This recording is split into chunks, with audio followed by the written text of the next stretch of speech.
Hello everyone, welcome to my channel jobs track technical.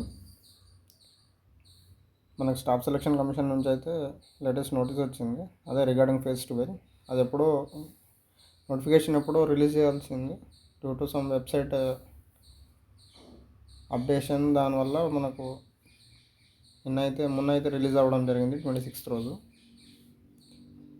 ఇది phase 12 selection post. ఇది important date చూసుకుంటే date for submission of online applications వచ్చేసరికి 26 ఫిబ్రవరి నుంచి March 18th వరకు.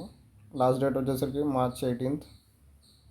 Online payment last date వచ్చేసరికి 19th March. Windows for application form correction వచ్చేసరికి 22nd నుంచి 24th March, 3 days ఇస్తున్నారు.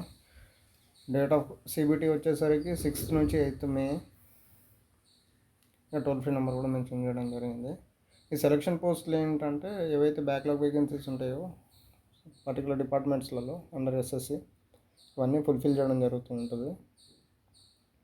దీంట్లో మనకు కొన్ని ఫ్రెష్ అప్లికేషన్స్ ఉంటాయి, కొన్ని ఫ్రెషర్స్కి ఉంటాయి, కొన్ని ఎక్స్పీరియన్స్ వాళ్ళకు ఉంటాయి, కొన్ని డీటెయిల్డ్ క్వాలిఫికేషన్ చూసుకుంటే మాకు పర్టికులర్ ఫీల్డ్లోనే ఎక్స్పీరియన్స్ కావాలని చెప్పి క్లియర్గా మెన్షన్ చేయడం కూడా జరుగుతూ ఉంటుంది.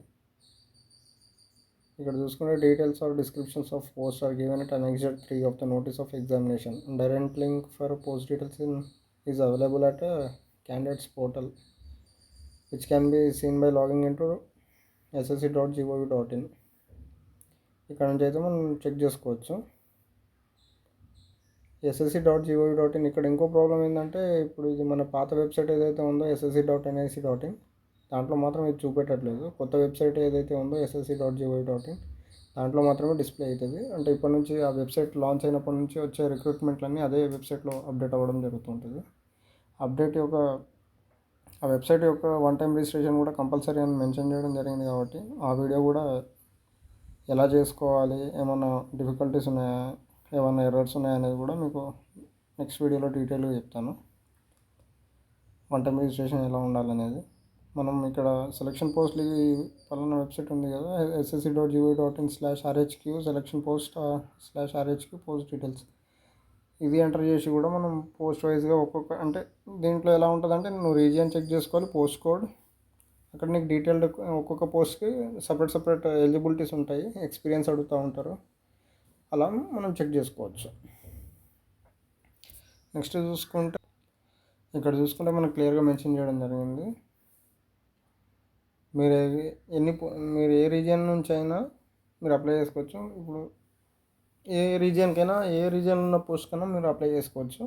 అండ్ ఒక లెవెల్ ఏది matriculation, secondary, higher secondary, graduation, 3 categories ఏవైతే ఉన్నాయో 3 కేటగిరీస్లో ఒక కేటగిరీకి సంబంధించి మనం ఎన్ని పోస్టులకు అప్లై చేసినా ఒకటే ఎగ్జామ్ ఇవ్వాల్సి వస్తుంది. అండ్ ఎగ్జామినేషన్ సెంటర్ ఏదైతే నువ్వు స్టార్టింగ్లో సెలెక్ట్ చేసుకుంటావో టాప్ 3 టెస్ట్ ప్రిఫరెన్స్ సిటీస్ అని, అవి మాత్రం మిగతా అన్ని పోస్టులకు లాక్ అయిపోతాయి.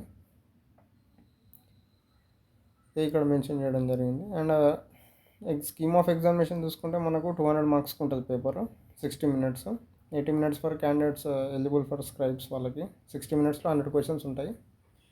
మ్యాక్సిమం మార్క్స్ 200 మార్క్స్, ఒక క్వశ్చన్కి 2 మార్క్స్ ఉంటాయి. నెగిటివ్ మార్కింగ్ ఉంటుంది 0.5. సిలబస్ చూసుకుంటే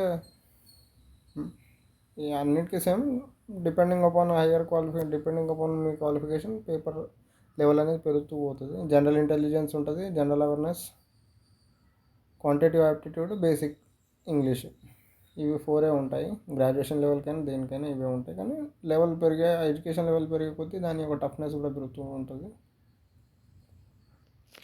ఇక్కడ చూసుకుంటే మనకు వేకెన్సీస్ టోటల్ రీజియన్స్, ఇక్కడ NWR stands for north west region. ఇది ఇక్కడ post number, post name, department, age ఎంత ఉండాలి, పే స్కేల్ ఏ లెవెల్లో ఉంటుంది, ఈక్వలెంట్ క్వాలిఫికేషన్ లెవెల్, కేటగిరీ వైజ్గా వేకెన్సీస్ ఎన్ని ఉన్నాయి, ఇవన్నీ మనకు క్లియర్గా మెన్షన్ చేయడం జరిగింది. ఇక్కడ మెట్రికులేషన్ అయితే మెట్రికులేషన్, అందులో మళ్ళీ ఇక్కడ ఓన్లీ ఈక్వలెంట్ మన ఎడ్యుకేషన్ ఏ క్వాలిఫికేషన్ ఉండాలో ఇక్కడ మెన్షన్ చేయడం జరుగుతుంది. అండ్ స్పెసిఫిక్గా మీరు వెబ్సైట్ లోపలికి వెళ్ళి పైన డిస్ప్లే అవుతున్న బ్లూ కలర్లో డిస్ప్లే అవుతున్న దానికి వెళ్ళి చెక్ చేస్తే దీంట్లో ఏదైనా డిజైరబుల్ ఎక్స్పీరియన్స్ అడుగుతున్నాడా లేదా అనేది కూడా మెన్షన్ చేయడం జరుగుతుంది. సో ఒక్కొక్క పోస్ట్కి సపరేట్గా మనం చెక్ చేసుకోవాలి. మీకు ఎలిజిబిలిటీ ఆ పలానా ఫీల్డ్లో మీకు ఎలిజిబిలిటీ ఉంటే దానికి మీరు అప్లై చేసుకోండి. ఇలా చూసుకుంటే ఎన్డబ్ల్యూఆర్ రీజియన్ నుంచి చాలా ఇక్కడ graduation, higher secondary, graduation, matriculation, higher secondary, level 6, level 7, level 6, level 4, level 5, level 2, level 3, level 1 కూడా ఉన్నాయి. లెవెల్ 1 నుంచి లెవెల్ 8, 9 వరకు అయితే మనం ఇక్కడ పోస్టులు చూడొచ్చు. గ్రాస్ శాలరీస్ వచ్చేసి 35,000 నుంచి 90,000 రేంజ్లో ఉంటాయి ఇక్కడ పోస్టులు. గ్రాడ్యుయేషన్ లెవెల్ అక్కడ కూడా కొన్ని ఎక్స్పీరియన్స్ అడుగుతారు, కొన్ని ఫ్రెషర్స్ అడుగుతారు.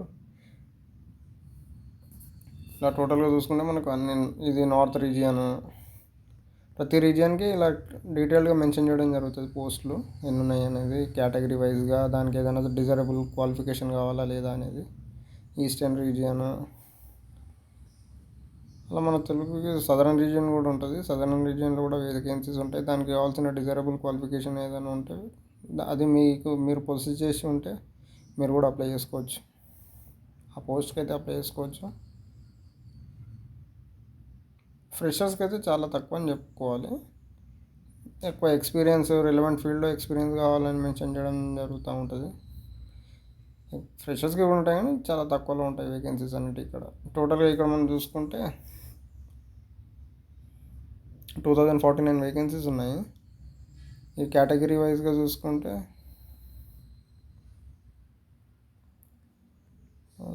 ఎస్సీ, ఎస్టీ, ఓబీసీ, యూఆర్ అలా చూసుకుంటే టోటల్గా మనకు 2049 వేకెన్సీస్ అయితే ఉన్నాయి. సో క్యాండిడేట్స్ ఎవరైతే SSC phase 12 selection post notification కోసం ఎదురు చూస్తున్నారో, నోటిఫికేషన్ అయితే రిలీజ్ అయింది. అప్లికేషన్స్ కూడా ఆన్లైన్లో రిసీవింగ్ స్టార్ట్ అయిపోయినాయి ఆల్రెడీ. ఇక్కడ పోస్టులన్నీ చెక్ చేసుకొని మీకు అర్హత ఉన్న పోస్ట్ ఏదైతే ఉంటుందో దానికి అప్లై చేసుకొని ప్రతి పోస్ట్కి ఇండివిజువల్గా మనం అప్లికేషన్ పెట్టాల్సి వస్తుంది. దీనికి సంబంధించి ఫస్ట్ మనం ఎస్ఎస్సి కొత్త వెబ్సైట్ ఏదైతే ఉందో ssc.gov.in దాంట్లో మన వన్ టైం రిజిస్ట్రేషన్ అనేది కంప్లీట్ చేసుకోవాలి. ఇప్పటికి వీడియో చేయకపోవడం కానీ దాంట్లో కొన్ని ఎర్రర్స్ అనేవి హైలైట్ అవుతున్నాయని చెప్పి మెన్షన్ చేయడం జరిగింది. వేరే సోర్సెస్ దగ్గర వచ్చినాయి కాబట్టి ఇప్పుడు ఆ ప్రాబ్లం అయితే సాల్వ్ అయిందంట.